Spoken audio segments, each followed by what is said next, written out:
Stress strain graph ये किस तरीके से होता है,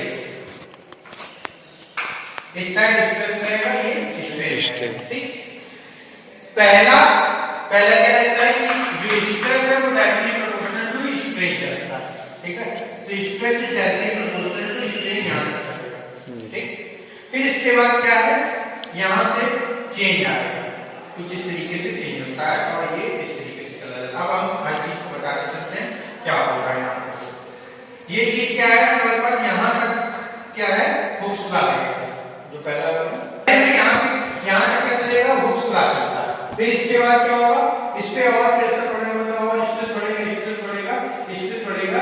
फिर ये वो लिमिट आती है जिसे हम यील्ड स्ट्रेस बोलते हैं। क्या बोलते हैं, यील्ड स्ट्रेस। यील्ड का मतलब आवश्यक, यील्ड का मतलब क्या होता है, आवश्यक। अब हिंदी में कुछ और बोलते हो, उसमें बुक में लिखना पड़ेगा, लेकिन तुमको बता दें यील्ड का मतलब क्या है, आवश्यक, इससे ज्यादा नहीं। ठीक, यहाँ क्या है, जैसे रबड़ को खींच रहे हैं, ठीक है, तो वो खिसते एक दो बार छोड़ दोगे, फिर से अपनी पोजीशन पे आ जाएगी। ये वो पोजीशन है कि जहां तक खींच सकती है, इससे ज्यादा नहीं, मैक्सिमम जितना खींच सके। फिर इसके बाद एक स्ट्रेस आता है, उसको हम वाई फील्ड स्ट्रेस से डिनोट करेंगे, वाई से डिनोट करेंगे। फिर स्ट्रेस यहाँ पे बढ़ गया, यहाँ पे मैक्सिमम, यहाँ पे क्या है, मैक्सिमम, जिसे हम बोलते हैं अल्टीमेट। कितनी हम तुमको अल्टीमेट दे रहे हैं कि अब इसके बाद हम सुनेंगे ना, तो डायरेक्ट क्या तुमको अल्टीमेट दे रहे हैं, इसके बाद हम सुनने वाले, तो वो अल्टीमेट का मतलब है इसके बाद वो बचेगा, इसके बाद फेल हो जाएगा इसके बाद।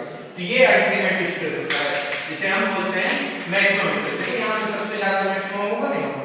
ठीक है, ये हमारे पास क्या होगा, ये थोड़ा सा इधर ऊपर होगा, जैसे मान लो ये 250 मेगापास्कल होगा, और जो हमने अभी लिखा था ना स्ट्रेस की जो यूनिट होती है वो हमारे पास न्यूटन पर मीटर स्क्वायर या पास्कल और मेगा।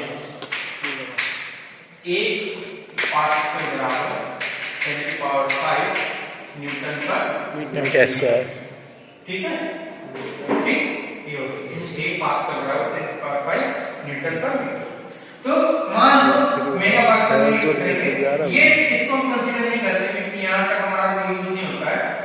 ये जो हमारे पास 250 यील्ड है, मतलब यील्ड का मतलब इतनी तो आवश्यकता, इतने तक हम झेल सकते हैं। ठीक, और यहाँ पे मान लीजिए 370 है,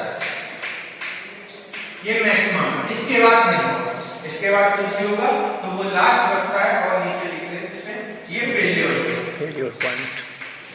ठीक है, ठीक, ये क्या है, अल्टीमेटम के तुरंत बाद फेलियर होगा कि कुछ और दूरी पर, वो बता सकता है होता क्या है। अब यहाँ पे इस तरीके का चेंज होना है, इस तरीके का चेंज होना है, उसका मतलब क्या है, जो हमारे पास मशीन डिजाइन कहती है, स्ट्रेंथ ऑफ मटेरियल जो मॉस पढ़ा था वो कहती है कोई भी चीज जब डिफॉर्म होती है तो उसको हम फेल्योर बोलते हैं। ठीक है, कोई भी चीज जब डिफॉर्म होती है उसे हम फेल्योर बोलते हैं। तो हम इसको फेल्योर नहीं बोलेंगे, इसको हम क्या बोलेंगे, फ्रैक्चर बोलेंगे। इसको हम क्या बोलेंगे, फ्रैक्चर, मतलब ये टूट चुकी है। तो डिफॉर्म यहाँ से लेकर यहाँ तक के बीच की जो होगी इसे हम बोलते हैं फेल्योर। जो हम लोग अपना पढ़ते हैं, जो अपनी मशीन डिजाइन या स्ट्रेंथ ऑफ मटेरियल मॉस में पढ़ते हैं, फेल्योर का मतलब क्या है कि जहां पे कोई चीज डिफॉर्म होती है। ठीक, अब यहां तक क्या चल रहा है, इलास्टिसिटी चल रही है। क्या चल रही है, इलास्टिसिटी चल रही है। फिर इसके बाद यहां से लेकर यहां तक क्या चलेगी, प्लास्टिसिटी। ठीक, इलास्टिसिटी का मतलब क्या है कि जब हमारे पास स्ट्रेस इंड्यूस हो रहा है तो वो उतनी स्ट्रेस होगा, मतलब किसी भी वस्तु पे बल लगाएंगे तो बल लगाने के बाद उसमें जो विकृति उत्पन्न होगी वो फिर से हट जाएगी, मतलब फिर से वो अपना जो भी ऑब्जेक्ट होगा वो फिर से अपनी ओरिजिनल पोजीशन पे आ जाएगा। ठीक है, इलास्टिसिटी का मतलब, प्लास्टिसिटी का मतलब उस पे मतलब वो ओरिजिनल पोजीशन पे नहीं आ पाएगा। मतलब अगर हमने रबड़ को खींचा, सपोज रबड़ को खींचा, तो यहाँ तक रबड़ क्या होगी, यहाँ तक की वो कंडीशन है कि वो फिर से अपनी उसी तरीके की दिखने लगेगी जैसे रबड़ जैसे पहले। लेकिन जैसे ही यील्ड होगा, यील्ड का मतलब क्या होगा, उसके रेसे टूटने लगेंगे। ठीक है, प्लास्टिसिटी आ चुकी है, लेकिन अब क्या है, वो स्टेज है कि टूटी तो नहीं लेकिन अब टूट सकती है। वो स्टेज है कि टूटी नहीं है वो, लेकिन टूट सकती है। इसीलिए जैसे ही ज्यादा स्ट्रेस होता है तो वो हमारे पास क्या होता है, वो टूटने लगती है, मतलब मैक्सिमम हो जाता है। अब वो सहन ही नहीं कर पा रही, जो बहुत पतली हो गई इस समय, वो बहुत पतली हो गई, वो यहाँ तक पहुंची। इसके बाद अगर तुमने स्ट्रेस लगाया तो वो फ्रैक्चर हो जाएगा।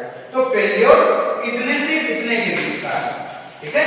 फेल्योर क्या है, अल्टीमेट से और यील्ड से अल्टीमेट के बीच का जो भी स्ट्रेस होता है वो हमारे पास फेल्योर स्ट्रेस के अंदर आता है, जिसे हम डिफॉर्मेशन बोलते हैं, ठीक है।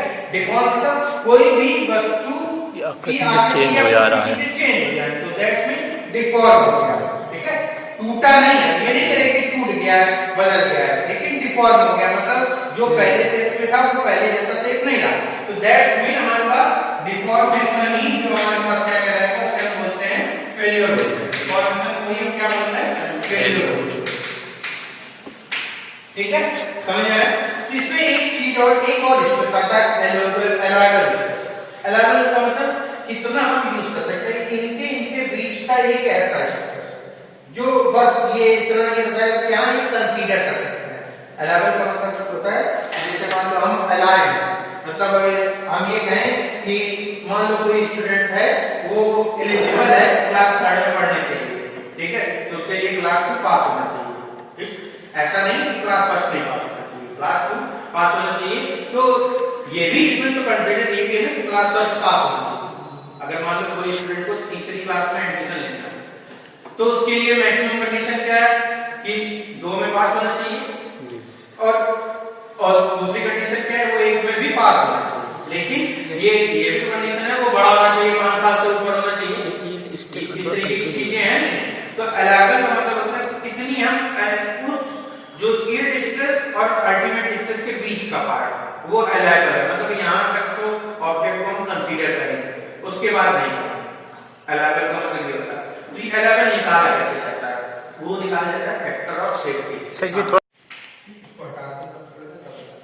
फैक्टर ऑफ सेफ्टी का मतलब है मैक्सिमम स्ट्रेस, जिसको हम क्या बोलते हैं, अपना अल्टीमेट स्ट्रेस, ठीक है, इसको हम क्या बोलते हैं, अल्टीमेट स्ट्रेस, ठीक, अपॉन एलॉयबल, ठीक है, ठीक। जब हम अल्टीमेट बोलेंगे, दैट्स मीन मेरे दिमाग में आएगा कि वो जो ऑब्जेक्ट है उसमें प्लास्टिसिटी है, दैट्स मीन उसमें प्लास्टिसिटी है। लेकिन जब हम यहीं पे किसी और इसको ही अगर ये बोले मैक्सिमम स्ट्रेस, और वो मैक्सिमम स्ट्रेस क्या हो, यील्ड स्ट्रेस, ये भी हो सकता है, अपॉन एलॉयबल स्ट्रेस।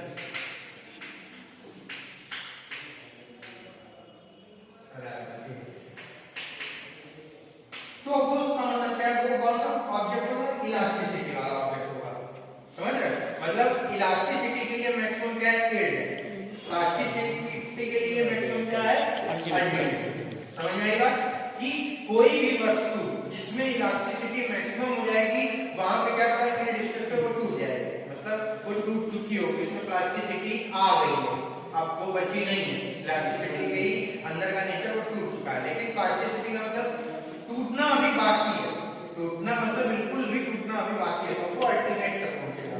तो वो ये चीज बताती है कि अल्टीमेट का। और एलॉयबल मतलब जब इनके बीच में बात करें तो यहाँ कहीं कोई स्ट्रेस इंड्यूस हो रहा होगा, यहाँ कहीं कोई स्ट्रेस इंड्यूस होगा, लेकिन जब इनके बीच में बात करेंगे, जब प्लास्टिसिटी के बीच में, तो यहाँ इनके बीच में कोई स्ट्रेस, मतलब 370 और 250 के बीच में, 2 मान लो 275 है, तो ये एलॉयबल, ठीक है।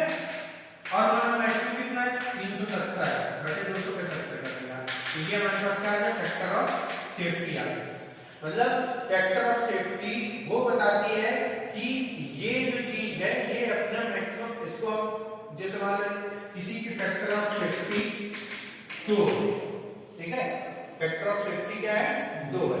अगर किसी की फैक्टर ऑफ सेफ्टी 2 है, तो यहाँ पे 2 गुणे एलॉयबल स्ट्रेस करो, तो मतलब क्या है, मैक्सिमम एलॉयबल स्ट्रेस का गुना कर दोगे तो वो मैक्सिमम स्ट्रेस।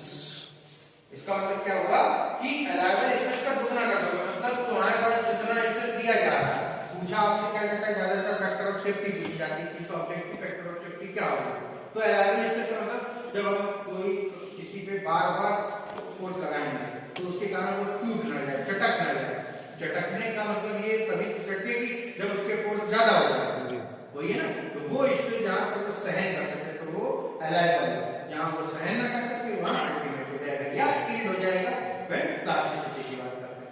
तो ये थ्योरी ऑफ फेल्योर यही बताती है फैक्टर ऑफ सेफ्टी से रिलेटेड, ठीक है। तो हमें